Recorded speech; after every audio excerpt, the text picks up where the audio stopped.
OGS, the selling to the government sheet that was given out to you earlier, and that's outside, has that information on it. I believe that every presentation that is being made today is on the tchotchke that they have, and you can purchase it or go to the website and download it for free. Okay? Oh, I'm not sure who's the tax incentive. That these guys? You guys. That was you guys? Yes. Okay, so you guys are. Just going through our presentation, we're going to do it a little more informally than we have it set forth here. I work again at the Economic Development Corporation. I'm the head of what is a historic agency that has a historic role in New York City called the New York City Industrial Development Agency. It was created by the state, and it has that name because the original mission of the Industrial Development Agency was to attract and retain industrial jobs here in New York City, manufacturing jobs. And it was probably one of the few governmental entities that had or state agencies that was built with its own destruction in mind, because ideally, if you look back to the 70s, the role of the IDA was to retain as many jobs in manufacturing as you possibly could, which, if you think about that goal very carefully, the highest manufacturing retention situation you could have would be an assembly line. But if you operated an assembly line pure, like doing a Model T Ford in New York City in this day and age, you'd never survive. You need to be fast, you need to be efficient, you need to be on top of trends. And while you need a skilled workforce, you need a workforce that just doesn't show up every day for 30 years doing this. One that can adapt and be retrained and work and grow with your business as your business adapts. So over time, the Industrial Development Agency has made adaptations. Some would argue for the good, some would argue for the bad. In conjunction with the law firms that we work with, one of which is represented next to me here, Nixon Peabody, we do a vast spectrum of projects. If you've passed warehouses in Brooklyn or Long Island City, it's likely that those are the recipients of IDA benefits. If you think of a business that you might have walked along on 3rd Avenue, like Simon's Hardware, we've provided tax incentives to their warehousing and their warehousing jobs in Long Island City. We have provided tax-exempt bonding for this building you're in right now. About 2 years ago, New York City IDA issued a tax-exempt bond under its not-for-profit capacity for this facility right here. New York City Industrial Development Agency is also the owner of both of the new baseball stadiums. So everybody that doesn't like the ticket prices, you can go complain to him. In any event, that's kind of an idea of what we do. And so then people start to question, what am I doing in this room? What exactly can I do for your business? Now, the bulk of my days are spent in the industrial portions of the city throughout the 5 boroughs. And what we like to invest, what my staff likes to invest, is really coming in, understanding your business.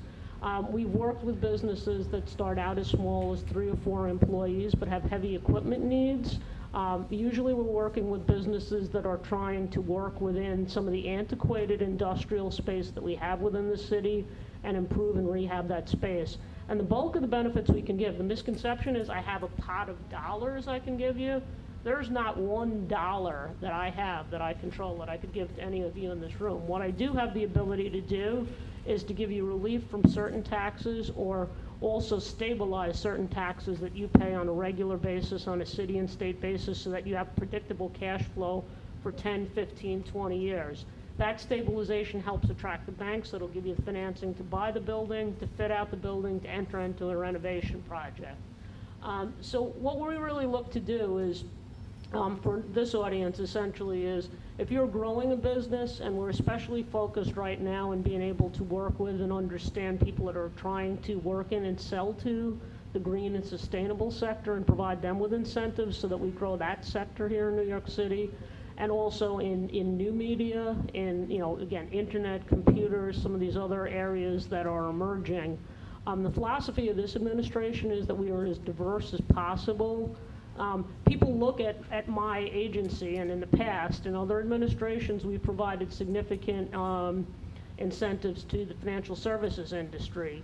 We were the economic stimulus bad guys long before the federal government ever thought about pumping money into banks and insurance companies.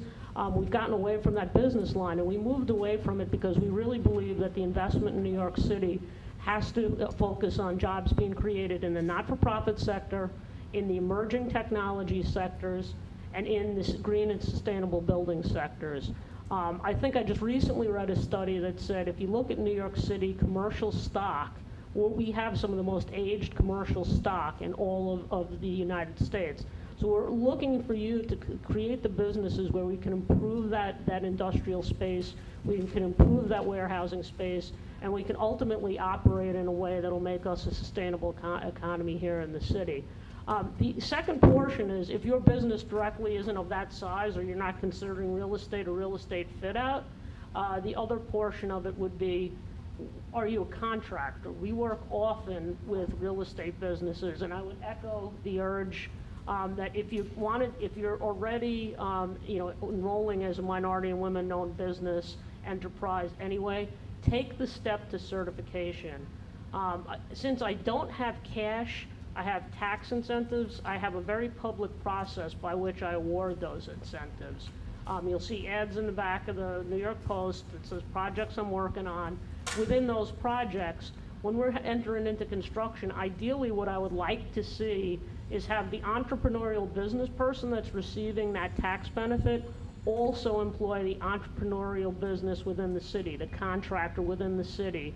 And then that makes a mutual win for all of us. So the certification of the MWBs, especially when it comes to construction contracting, if any of you are in the construction trades, make sure you take that step, make sure you take that certification. It makes it easier for us to find you, it makes it easier for my client base to find you, and ultimately on a public policy basis, when we can present a project that's not only good for retail purposes or warehousing purposes or industrial jobs or new tech jobs, but we also show that we're employing a skilled construction base here within the city. That's the biggest win we can get for the city's investment of the dollars, and it's the biggest win we can get for the state's investment in the city projects.